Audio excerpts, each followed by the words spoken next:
Estamos firmes, diz Jacques Wagner, com Lula após deixar a liderança do governo. O senador deixou a posição depois de ter sido alvo de uma operação da PF no âmbito das investigações sobre irregularidades do Banco Master, né? Então ele fez o padrão, ele saiu um pouquinho e depois ele, não, mas estamos firme aqui.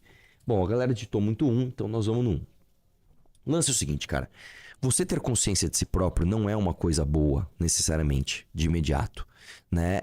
Ele se torna uma coisa boa depois que você gasta muita energia, reflete muito e você aprende a colocar aquela nova informação no seu lugar. Por que eu tô dizendo isso? Quando o ser humano descobriu, na metade do século XX para frente, eu tô falando a massa, não que o ser humano já tinha descoberto que a gente não era o centro do universo, na verdade, lá na Grécia Antiga.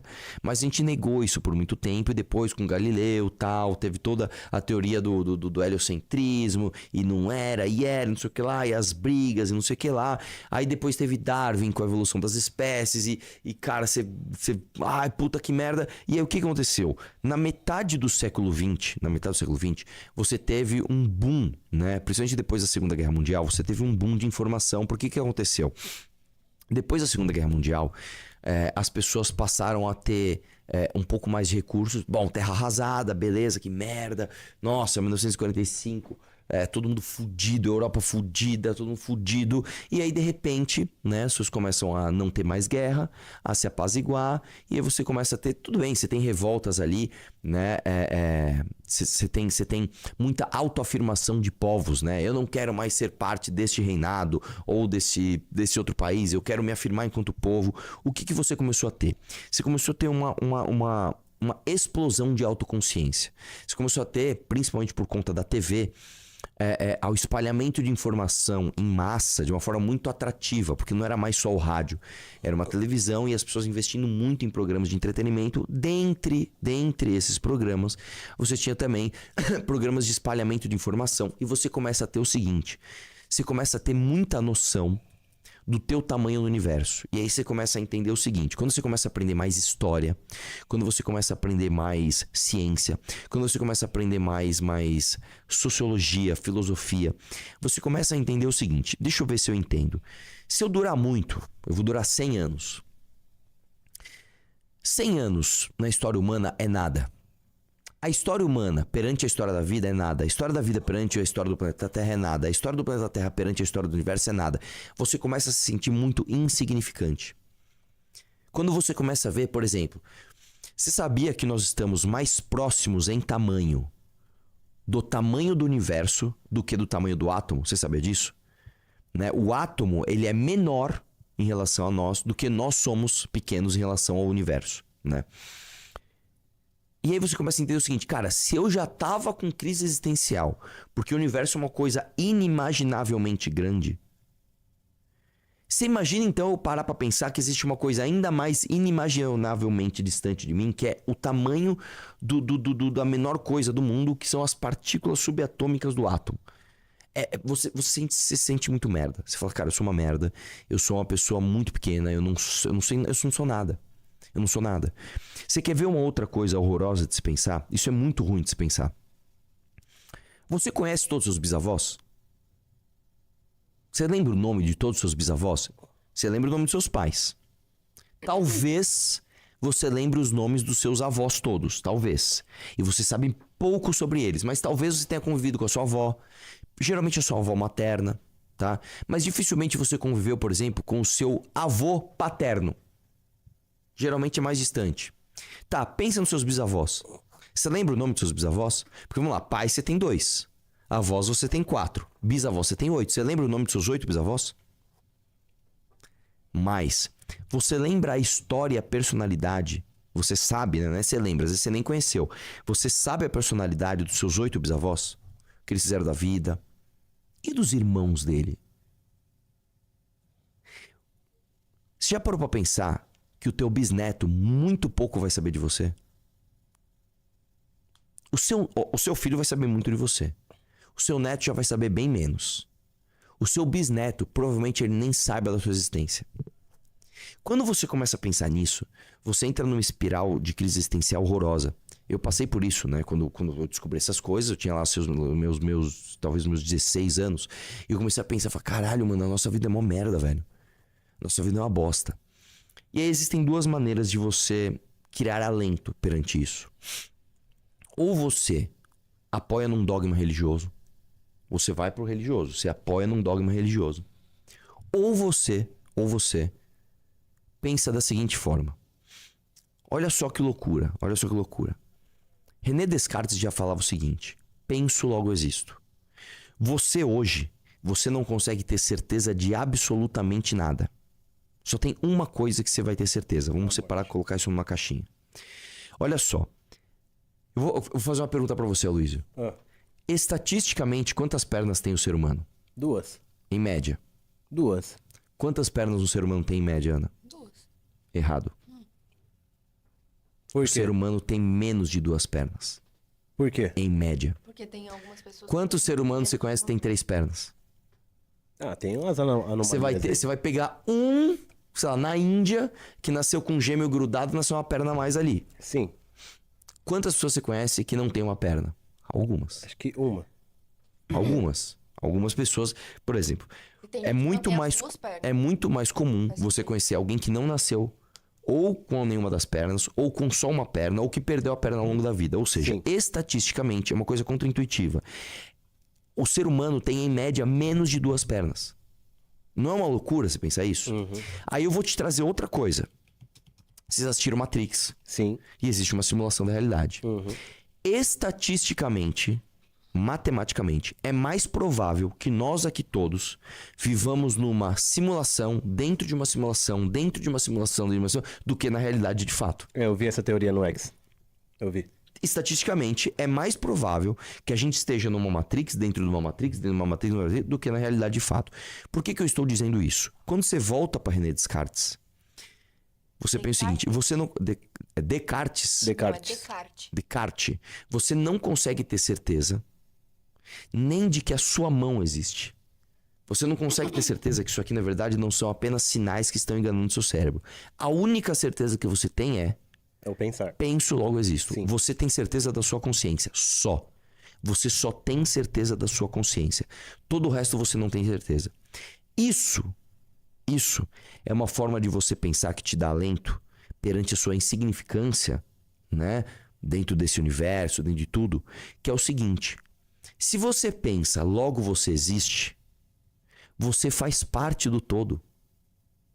E pra você, você é o todo. Para pra pensar isso daqui, é uma coisa muito louca. Se você pensa, puta, eu sou só um ser humano que vai durar 100 anos. Mano, eu não sou nem pequeno o suficiente pra estar próximo de um átomo e nem grande o suficiente pra explorar o universo. Eu sou um nada. Os meus bisnetos sequer vão saber da minha história. Eu sou uma bosta. Daí você pensa o seguinte, não, peraí. Eu tenho consciência, eu tenho certeza da minha consciência. Se eu tenho certeza da minha consciência existe. Se a minha consciência existe, o todo da existência só é contemplado a partir da existência da minha consciência. Então eu faço parte do todo. Então, peraí, eu faço parte da grandeza. Entendi. Você entendeu? Então você não é insignificante. Na verdade, o contrário. Você faz parte do todo. E o todo não existiria sem você. E você não existiria sem o todo. É como se fosse um carro onde sem uma roda o carro não anda. Sim, depende de mim, né? Depende de mim. Só que você não... Aí o mais louco de tudo é... Você não sabe se você é um pneu, se você é uma roda, se você é um volante, ou se você é o motor do carro, ou se você é o carro em si. Porque aí a gente cai em outro problema. Se eu pegar o carro, eu tiro as 4 rodas, ainda é um carro? É um carro. Se eu tirar o motor, Ainda é um carro. tirar o volante, Ainda é um carro. tirar os bancos, Ainda é um carro. tirar os vidros, Ainda é um carro. tirar uma porta, Ainda é um carro. tirar todas as portas, Ainda é um carro bem velho. tirar o capô e tirar a pintura, Ainda é um carro. tirar toda a parte elétrica. Ainda é um carro. Não é, aí você ficou só com o chassi. Em que momento ele deixa de ser um carro? Aí você começa a parar o seguinte: onde está a fronteira do eu e o todo? Não existe. Essa é a beleza da coisa. Não existe. Você é o todo e o todo é você. Quando você... Isso é uma coisa que eu vou te jogar essa informação. Você não é assim, pá, entendi. Não é assim. Você precisa parar e ficar refletindo sobre isso. Cara, eu demorei, sei lá, talvez alguns anos pra chegar nisso, né?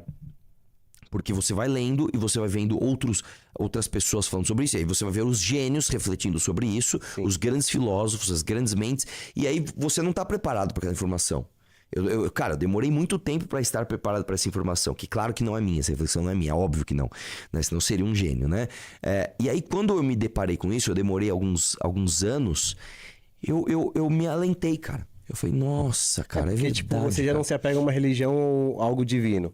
Aí tem Exatamente. a parte também Como eu não tenho... algo que estava te amedrontando ou esse vazio no peito seria o existencialismo. Então, tipo, você fica, mano, não faz sentido eu estar aqui. É justamente como eu estou hoje em dia. Exatamente. E você quer ver uma coisa muito louca? Que é a coisa que mais me pegou. Eu não conheço a história dos meus 8 bisavós. Só que é o seguinte, eu só sou o que eu sou por causa deles. Só que se a gente for pra trás... Vamos pegar os bisavós dos meus bisavós. E os bisavós dos meus bisavós. E você vai lá pra trás. Você vai pegar, sei lá, um ser humano caçador-coletor que você não tem a menor ideia do nome dele. Você não sabe nada. Sim. Você só é o que você é por causa da ação dele. E todas as próximas gerações só serão o que serão por conta da sua ação hoje. Então você é o todo. Isso aqui, cara, é uma coisa mind-blowing. Que você precisa sentar e se refletir. Voltando agora para a nossa realidade do que eu estou dizendo agora. Por que o Brasil é um país tão bosta e por que as pessoas votam no PT? Porque você ter autoconsciência em qualquer nível é uma dor em primeiro lugar. Sim. Para depois você se acostumar com a nova informação. Então, se eu chegar para um cara... você sabe que existem vários níveis de consciência, né? Então você pega, por exemplo, sei lá... Uma pessoa muito conscienciosa, uma pessoa que dedica a sua vida ao bem para o outro. Essa pessoa tem um nível de consciência muito foda. Se você pegar, por exemplo, um mendigo, um cara que não consegue ter a consciência que se ele largar aquele cobertor de manhã, à noite ele vai passar frio de novo, são níveis de consciência muito, muito distantes. Você chegar para esse cara, para esse mendigo e falar, cara, o nível de consciência mais básico que tem, se você não preservar o cobertor que você passou coberto essa noite... Você vai morrer na noite de hoje. Eu sei que agora é de manhã e tá calor, mas você vai precisar do cobertor à noite. Você dar essa consciência pra ele é uma dor em primeiro lugar, porque ele passa a ter responsabilidade sobre o cuidado que ele vai ter com aquele cobertor para que ele não morra à noite. Antes era mais fácil ele ser cuidado. Alguém passava lá e jogava um cobertor pra ele. E de manhã ele só saía andando. A dor da consciência, ela é maior... em primeiro grau, quando você apresenta uma nova informação, do que o dor da consequência de você não ter aquela consciência. Então vamos lá. Tá de manhã, tá calor, o cara larga o cobertor. Quando chega à noite, ele vai sentir frio. É uma dor física, uma dor horrorosa. Entenda, ele aprender que ele tem uma responsabilidade sobre o cobertor que vai livrá-lo da dor do frio à noite é uma dor maior do que o próprio frio. Você entendeu? Eu tô falando do primeiro nível. Quando você vai subindo, quando você vai falando, cara, você tem que ser uma pessoa honesta. Porque se você roubar os outros, você está criando um mal é um nível de consciência altíssimo, então é muito ruim. Você fala, puta, cara, eu não posso roubar, velho, porque é errado, porque vai foder as outras pessoas, porque é uma dor. É um aprendizado que ele é doloroso. É como se você pegasse um músculo que nunca foi exercitado, você vai exercitar ele a primeira vez, vai doer pra caramba. Então, você ir criando essa consciência é uma coisa dura. E o Brasil é um país de baixíssima conscienciosidade. Então, quando você pega, por exemplo, uma pessoa que ela tem que entender que ela tem, sei lá, essa mulher que reclamou, ela tem uns seus 30 anos. Ela passou a maior parte da vida dela sob o governo do PT. Pra ela entender que, peraí, o cara que eu estou reclamando é o cara que me deixou nessa situação, é uma dor. É mais fácil você gastar menos energia em simplesmente reclamar com o teu traidor. Né? Tem uma frase do Cazuza que é o seguinte, ele fala assim, encontro um abrigo no peito do meu traidor, faz parte do meu show. É basicamente o seguinte, é você se anestesiar, você se distrair, porque é mais gostoso, porque é um conforto, mesmo que você encontre o alento no peito do teu traidor. Então, o que eu tô dizendo é, a dissonância cognitiva, a tal da dissonância cognitiva, ocorre não porque essas pessoas são biologicamente incapazes de entender aquilo, não é isso. Eles têm um cérebro que é perfeitamente capaz de usar a cognição e falar, esse cara é um filho da puta, certo? Só que é mais energeticamente, né, dispendioso você aprender isso. Então, eu fiz essa viagem toda pra você entender que é o seguinte, no fundo, velho, você não votar no PT, você não votar no Bolsonaro, é um ato de dor, é um ato de autoconsciência, é um ato de puta que pariu, vou ter que exercitar uma coisa que eu não queria exercitar. E não é à toa que quando você pega as pessoas mais velhas, que elas estão mais cansadas, o cérebro já passou por muita coisa, é uma dor gigante ela desapegar, sei lá, do Bolsonaro e falar, puta, esse cara na verdade é um traidor, eu vou ter que tentar uma coisa nova ainda.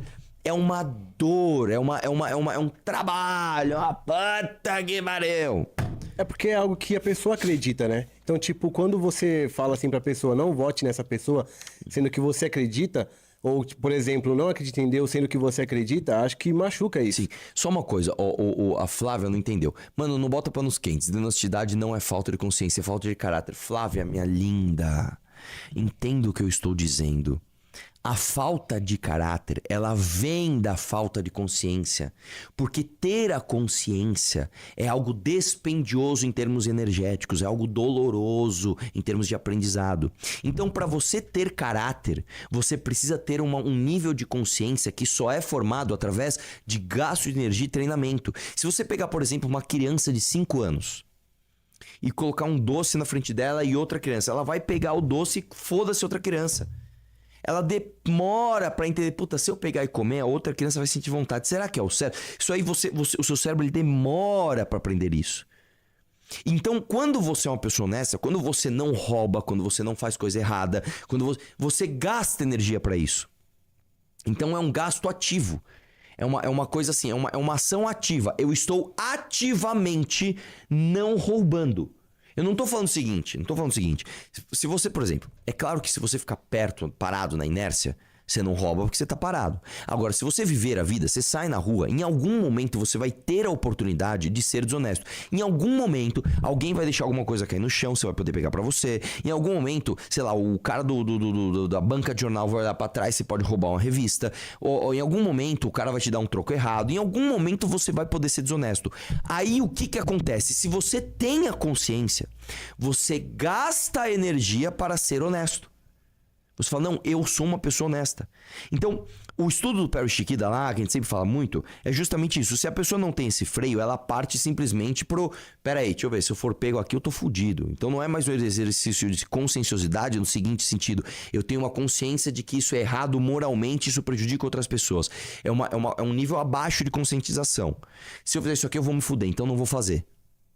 Entendeu? Então, é claro que é uma questão de caráter, só que o caráter em si, a formação do caráter em si, é uma questão de autoconsciência e conscientização em termos de seu papel naquela sociedade. Entendeu? Entendeu? Sei lá, você come um sorvete, você tá no carro, come um sorvete. Por que você não joga o papel na rua? É mais fácil só você abaixar o vídeo e jogar o papel na rua. Porque você vê, se eu jogar este papel na rua e outras pessoas também fizerem isso, a cidade vai ficar uma imundície. Em algum momento, algum ponto da cidade vai alagar e pessoas vão morrer porque eu joguei essa porra desse papel na rua. Então não vou jogar. Isso é um gasto de energia. Aí você, não, eu vou dar um jeito. Eu não vou jogar isso fora. Eu vou dobrar isso aqui. Eu vou, sei lá, enrolar no papel. Vou deixar no meu carro que depois que eu não encontrar uma lixeira eu vou lá e vou jogar. Isso é um exercício de consciência. Entendeu ou não? Esse foi só um dos trechos. Se inscreve e deixa o like porque ainda vem muita discussão forte por aqui.